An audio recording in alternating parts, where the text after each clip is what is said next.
Break aja dulu ya, aku udah gak kuat, ucapku. Akhirnya kami break agak lama, karena mungkin sebentar lagi puncak sudah dapat kami pijak. Di puncak juga sudah terlihat banyak orang, menandakan di atas sana sudah banyak pendaki yang sampai. Lihat tuh, puncak. Palingan 15 menitan lagi kita sampai, terus kita bisa cari Jamal, ujar Rizky pada kami. Alhamdulillah ya, perjalanan kita gak sia-sia. AF tersenyum kegirangan. Ya udah yuk lanjut, keburu siang.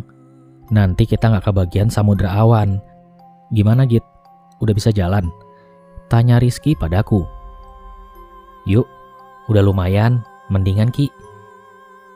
Walau aku sebenarnya sudah tidak kuat, namun aku paksakan. Aku tidak ingin menjadi beban teman-teman saat itu. Namun tiba-tiba dari arah bawah ada yang memanggil kami. Ki, F, Git, Fer, kalian kenapa ninggalin gua? Terlihat sosok Jamal yang berteriak. Ia nampak sangat kelelahan. Loh, Jamal? AF kebingungan. Jamal semakin mendekat kepada kami. Kami pun heran, apa benar ini Jamal? Namun muka dan badannya sama. Pakaian yang ia kenakan pun sama. Lalu yang dilihat AF dan Ferry itu siapa? Ini bener lu Mal?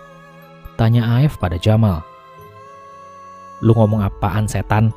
Iya jelas ini gua lah. Tega lu yang ninggalin gua sendirian di bawah. Tadi lu minta break, gue ikutan break. Malah jalan lagi. Emang bener lu ya, minta gua tabok. Ujar Jamal yang terlihat sangat kesal. Gua sama Ferry lihat sendiri. Lu yang jalan sendirian ke atas ninggalin kita berdua. Gua sahutin malah lari-lari gak jelas sambil dadah-dadah. Jelas AF pada kami semua. Ngarang lu. Udah jelas-jelas gua tadi di atas lu deket batu yang agak besaran. Terus tadi yang gua lihat sama Ferry siapa? Tanya AF yang terlihat makin bingung. Setan kali. Celutuk Jamal dengan kesal. Lama-lama gua sumpel juga mulut lu Mal. Dari tadi tuh mulut susah banget buat dijaga. Ingat, kita lagi di mana? Kalau lu lagi di diskotik, terserah lu mau ngecaprak apa juga. Di sini bukan cuma kita doang, banyak makhluk lain yang menempati tempat ini. Jadi lu harus jaga sopan santun. Ujar Rizky yang mungkin dari tadi sudah menahan emosi karena aku tahu tanggung jawab Rizky seperti apa. Ingat Mal, semua yang kamu katakan di sini bisa jadi nyata. Jadi jangan asal-asalan kalau bicara. Sambung Rizky yang sudah terlihat agak tenang. Ya udah kalau gitu. Kalau gitu aku mau ngomong supaya dapat harta karun aja di gunung ini. Katanya bisa jadi kesampean. Mau lu dibawa Nini Pelet. Kalau lu mau harta karun, nanti lu ikut Nini Pelet. Kalau ketemu di jalan lu ngomong lu mau ikut. Ucap Rizky yang sudah benar-benar emosi sampai bisa berbicara seperti itu. Udahlah, mau sampai kapan gini terus? Kita kan udah lengkap. Ayolah lanjutin perjalanan. Kalau debat terus gak akan ada habisnya. Ucapku mencoba menengahi perdebatan Jamal dan Rizky.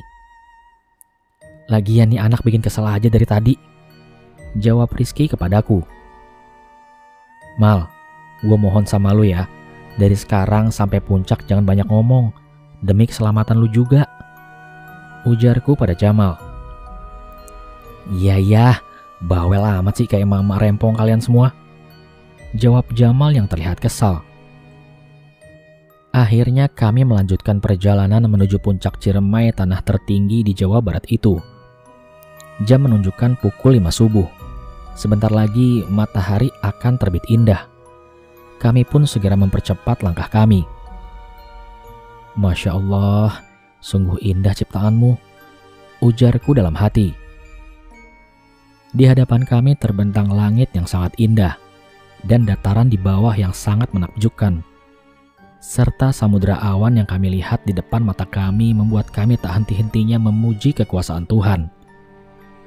Gimana? Nggak sia-sia kan kita ke puncak? Ucap Rizky. Iya Ki, lelah kita terbayar lunas, jawab Ferry. Di atas puncak kami berfotoria seperti pendaki lainnya. Sekitar 2 jam kurang kami di atas untuk menikmati alam yang sangat indah itu. Udah dingin banget nih, balik yuk. Tiba-tiba Jamal berucap. Ya udah, ayo. Lama-lama di atas juga gak baik buat tubuh kita, jawab Rizky. Akhirnya kami pun memutuskan untuk turun lagi. Perjalanan turun terasa biasa saja, tidak terlalu lelah seperti semalam. Dan tak lama kemudian kami pun sampai di tenda kami. Sebelum pulang, mendingan kita istirahat aja dulu. Ini kan udah jam 10. Kita sarapan, habis itu istirahat supaya badan fit. Gimana? Tanya Rizky pada kami. Kita ikut kamu aja lah, Ki, jawab Aef. Akhirnya kami memutuskan untuk sarapan dan istirahat tidur sejenak. Bangun woi, bangun. Pada kebluk amat sih tidurnya. Rizky membangunkan kami dengan amat tergesa-gesa. Aduh Ki, gue juga baru tidur enak malah dibangunin. Ucapku yang kesal karena dibangunkan. Apa sih Ki, sebentar lagi aja, timpal Aef.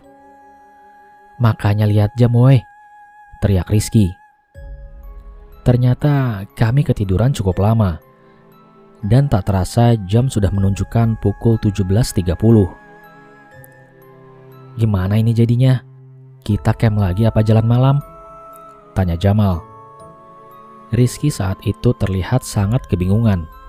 Aku pun dapat merasakan dan melihat dari mukanya yang penuh dengan beban. Kita sholat dulu aja, nanti aku pikirin lagi gimana keputusannya, ucap Rizky pada kami. Setelah sholat kami pun kumpul kembali. Takut nggak kalian jalan malam? Tanya Rizky. Kita mah ayo-ayo aja, lagian kan kalau kecapean kita bisa camp di pos 2 atau pos 3, jawab Ferry. Ya udahlah, kita beresin peralatan kita. Setelah beres, baru kita turun. Ingat, jangan sampai ada yang ketinggalan, timpal Rizky lagi. Setelah merapikan semua barang-barang kami, akhirnya perjalanan turun kami mulai. Seperti biasa, gua jalan duluan, Sigit di belakang ya, perintah Rizky pada kami. Walau sebenarnya aku agak ngeri-ngeri sedap sebagai sweeper setelah semua kejadian mistis kemarin malam. Dan benar saja, keanehan mulai terjadi lagi. Setelah 2 jam kami berjalan, kami merasa tidak sampai-sampai di pos tanjakan Asoy. Ini bener gak Ki jalannya? Kok dari tadi kayak muter-muter aja di sini? Terus kita juga belum ketemu pos yang curam, tanyaku yang agak kebingungan. Bener kok ini jalannya, jawab Rizky. Tiba-tiba aku melihat sekelebatan bayangan putih yang sangat cepat. Bayangkan saja, posisi kalian di belakang, trekking malam-malam, dan melihat di samping kalian ada sosok putih yang tak berwujud terbang begitu cepat. Boy, tungguin gua, teriakku karena pada saat itu posisiku lumayan jauh jaraknya dengan mereka. Namun tiba-tiba Rizky berkata, kita istirahat dulu. Sepertinya Rizky mulai kebingungan. Aku yang sedari tadi merasa ada yang mengikuti dari belakang akhirnya melihat sosok yang mengikutiku. Sosok itu berwujud kakek tua yang pakaiannya serba hitam seperti adat Sunda. Ia duduk di sampingku. Entah, aku juga heran kenapa mereka tak melihat sosok bapak-bapak tua ini. Kalau kalian bawa bunga itu terus, sampai kapanpun kamu gak bakal bisa balik ke rumah, nak, bisik kakek tua itu. Aku mendadak bingung. Apa yang dimaksud kakek tua itu? Bunga apa yang ia katakan? Kenapa hanya aku saja yang melihat dia? Belum juga sempat aku bertanya, sosok itu sudah tidak ada lagi. Tiba-tiba suara tertawa khas terdengar dari kejauhan.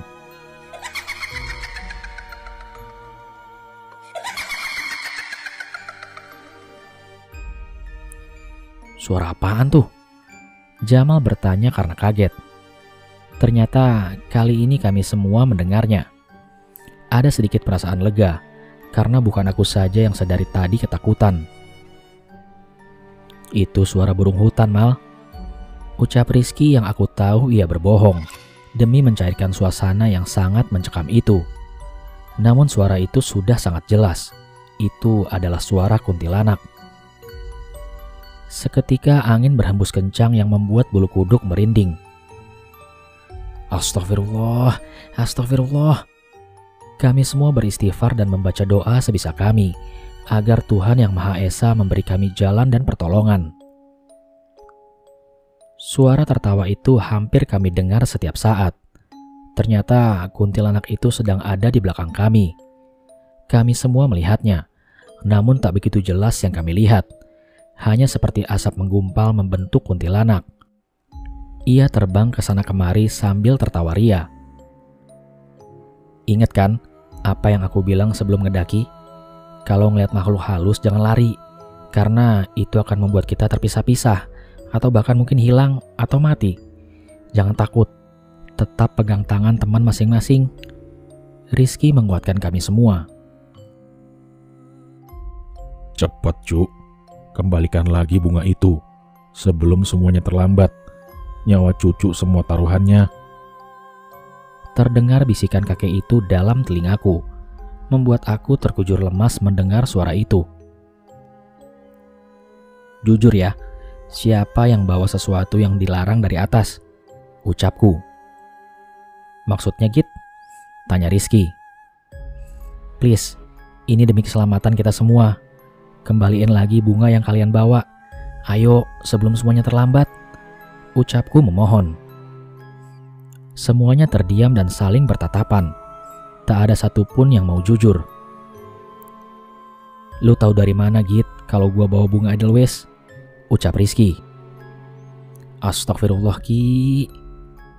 Aku tak menyangka ternyata Rizky yang membawa bunga itu.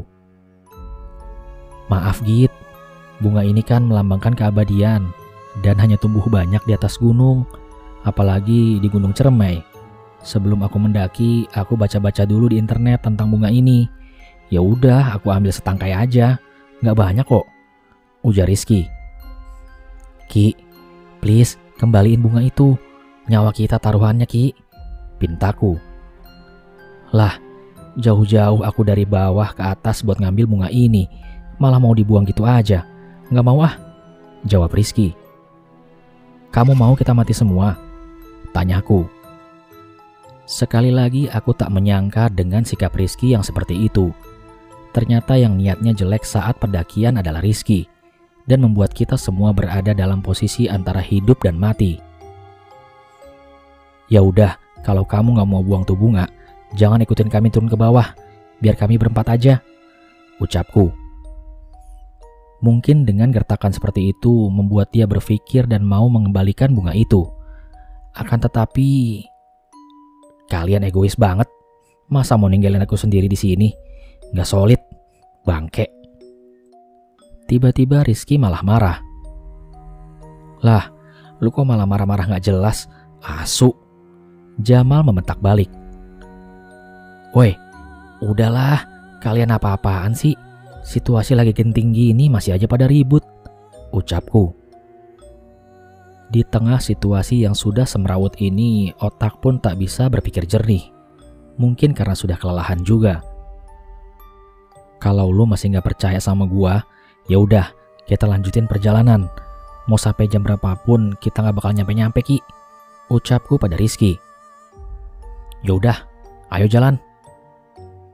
Bukannya malah membuang bunga itu agar masalah selesai, Rizky malah mengajak kami untuk jalan kembali. Setan lu Ki, ucap Jamal. Terserah gua, jawab Rizky. Sudah setengah jam kami berjalan, namun kami tak menemukan titik terang. Break aja break, pintaku. Gimana, masih gak percaya Ki? Tanyaku. Ya udah iya, aku kembaliin nih bunganya. Tapi gimana kita ngembaliinnya? Apa iya kita kembaliin ke atas? Tanya Rizky. Entah, aku pun tak tahu bunga itu harus dikemanakan. Saat Rizky membuka ranselnya dan ketika ingin mengambil bunga itu, terdengar suara musik gamelan dari kejauhan.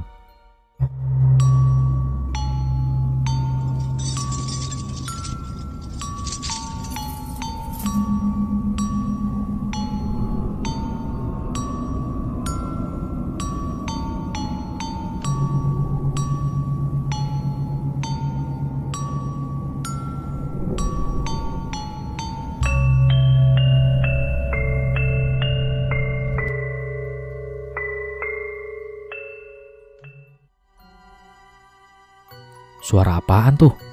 tanya Aef. "Siapa yang hajatan di tengah hutan kayak gini? Mau kondangan lah gua, lapar." Kembali celetukan Jamal. Suara itu lama-kelamaan semakin mendekat, terus mendekat, dan bahkan seperti ada di depan kami. Pada saat itu, hawa berubah dari dingin menjadi hangat. Dan secara tiba-tiba, suara gending khas itu menghilang. "Astagfirullah, ya Allah, ampuni kami, selamatkan kami semua sampai di rumah," doaku dalam hati. "Udah hilang, Cok, suaranya. Serem amat ya," ucap Jamal. "Keluarin Ki bunganya cepat," pintaku. Belum juga bunga itu keluar dari ranselnya, kami dikagetkan kembali dengan bau amis seperti darah. "Ya Allah, ya Allah, ya Allah." Bicara pun sampai bergetar tak beraturan karena ketakutan. "Ini gimana? Kita naik lagi ke atas apa gimana?" tanya Rizky. "Lu aja Ki, kan lu yang bawa ke sini bunganya. Gua mau ogah naik lagi," ucap Jamal pada Rizky. Kini aku benar-benar bingung. Bau amis itu tidak hilang-hilang. Suara gending Jawa mulai muncul lagi. Dan tiba-tiba kakek itu datang lagi. Udah, simpan aja di bawah pohon besar itu. Tapi sendiri aja, yang ngambil bunga itu aja, ujar kakek tua itu. "Ki, simpan di situ katanya," ucapku sambil menunjuk pohon besar di hadapan kami. "Takut aku, ayo sama-sama," jawab Rizky. "Disuruhnya kamu aja sendiri, cepetanlah Ki," jawabku.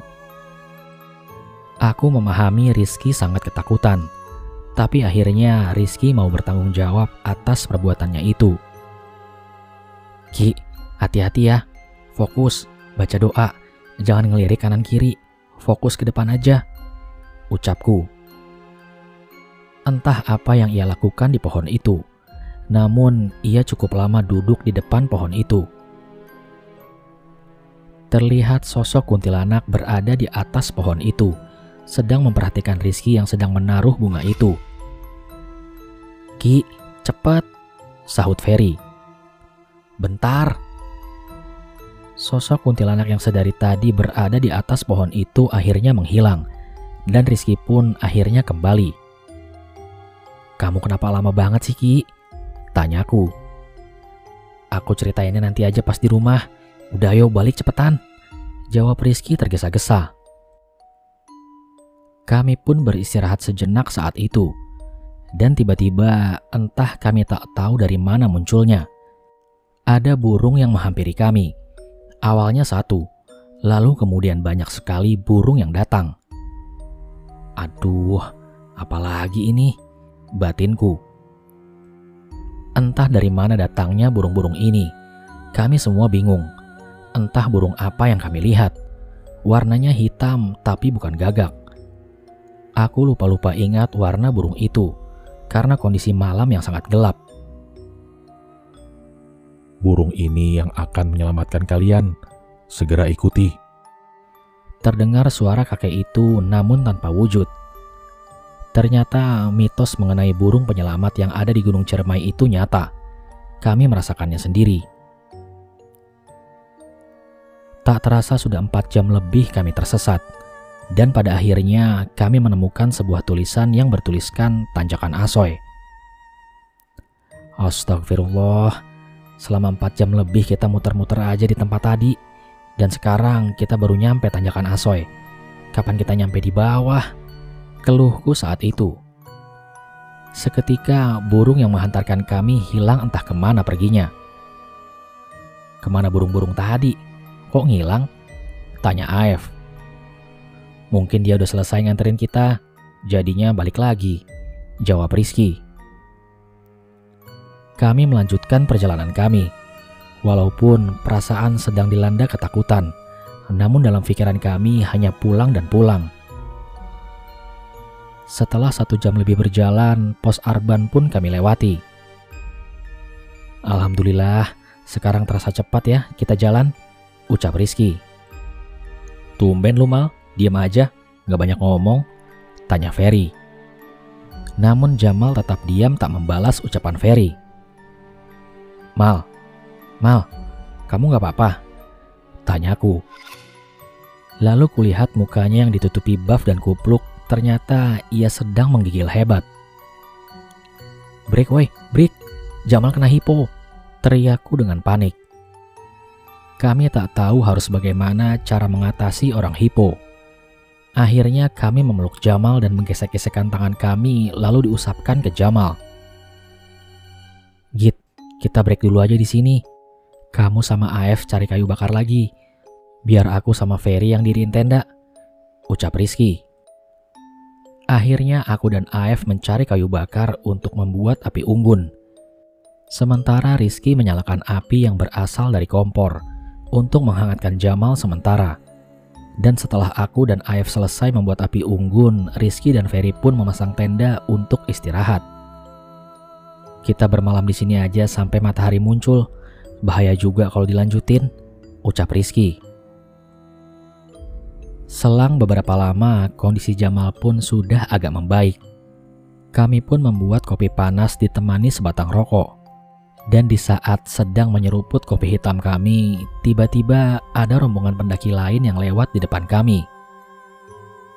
"Punten," ucap pendaki itu. "Silakan A, mau ndaki? Malam banget, sini ngopi dulu," sapaku. "Iya A, terima kasih." Alhamdulillah kami menemukan pendaki yang lewat. Itu berarti kami tidak sedang dalam masalah. Namun tiba-tiba suara gending gamelan itu kembali terdengar. Namun kini suaranya sedikit ramai seperti ada banyak orang. "Astagfirullah, suara gamelan lagi," ucapku dalam hati. Semoga hanya aku saja yang mendengar, supaya mereka semua tidak ketakutan. "Dengar nggak?" tanya Aef. "Gamelan lagi," jawab Ferry. Ternyata mereka juga mendengar itu, dan cukup membuatku tambah ketakutan. "Ada yang nyium bau wangi nggak?" tanya Rizky. Wangi apaan? Bau bangke iya," jawab Aef. "Lah, kok aku nggak nyium bau apa-apa ya?" ucapku dalam hati. "Weh, lihat ke atas. Astagfirullah," ucap Ferry. Kami melihat sebuah cahaya seperti api. Orang kami menyebutnya jurik kamangmang. Mitosnya hantu ini bisa makan manusia. "Aduh, gimana ini? Jurik kamangmang itu," ucap Aef. "Jangan berisik, jangan teriak. Apalagi pikiran kalian jangan sampai kosong," ucap Rizky. Namun tiba-tiba dari dalam tenda terdengar suara tertawa yang amat besar.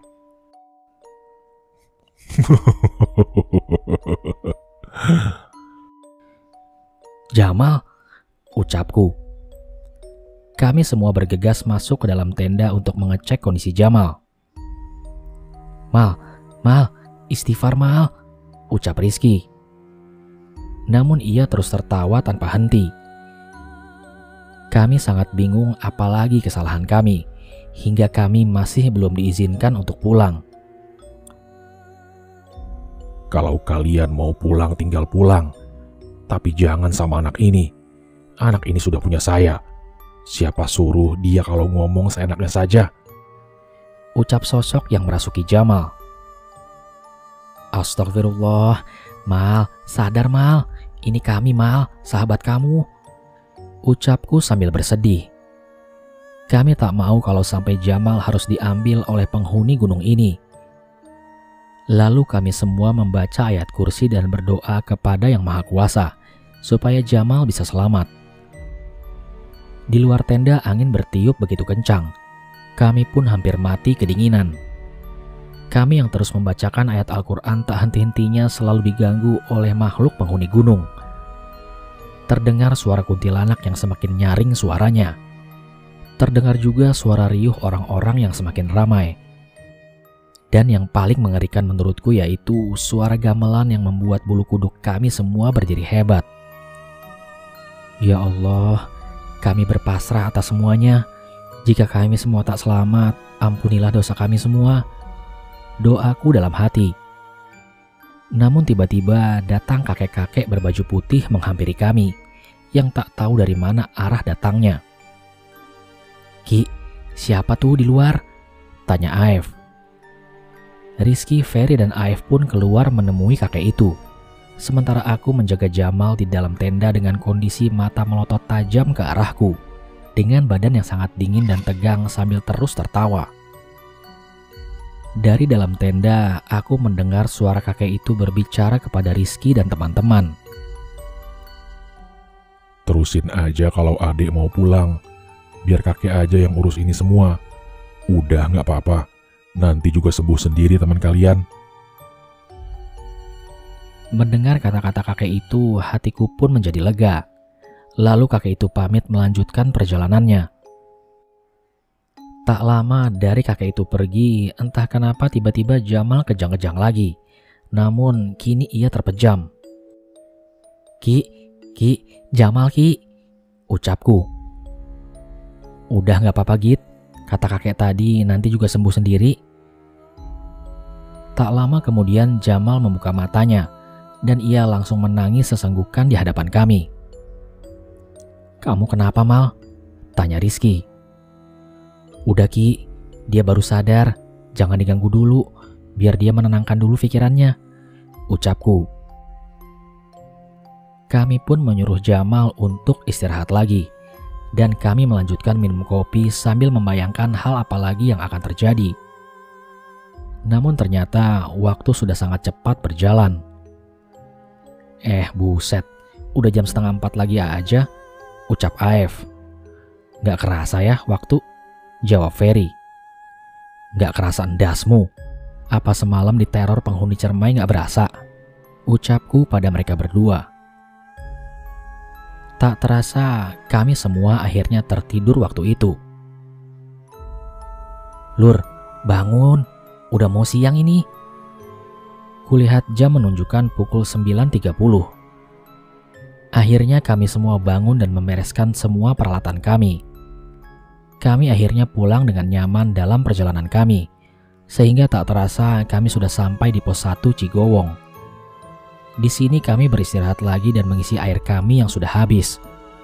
Lalu kami membeli gorengan spesial menurutku. Bagi teman-teman yang sudah pernah naik Ciremai lewat jalur Palutungan pasti tahu dengan gorengan khas Cigowong. "Beli gorengan Gih, lapar nih, kelihatannya masih hangat tuh," ucap Jamal. Setelah istirahat dan makan gorengan, kami pun melanjutkan perjalanan turun dan sampai di pos pendaftaran pukul 3 sore. Sekian dulu cerita ini.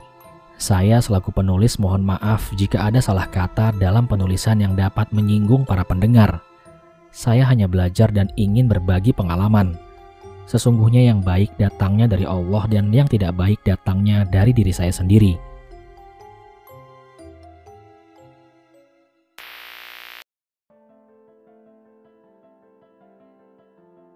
Sekian cerita pada episode kali ini. Lagi-lagi kita mendapatkan pelajaran positif soal menjaga sikap dan ucapan. Tak hanya saat mendaki gunung, menjaga sikap dan ucapan harus dilakukan dimanapun. Terlebih ketika kita mengunjungi tempat asing atau tempat baru. Karena sikap yang kurang baik dan ucapan yang tidak dijaga akan membawa kita pada suatu masalah. Terima kasih saya ucapkan kepada Mas Sigit yang telah mengizinkan saya membacakan kisahnya di channel ini. Salam dari saya untuk teman-temannya ya Mas. Terima kasih juga untuk teman-teman Mereka Ada yang setia menyimak cerita di channel ini. Sampai bertemu pada episode selanjutnya. Saya Aldi pamit undur diri dari hadapan kalian. Wassalamualaikum warahmatullahi wabarakatuh.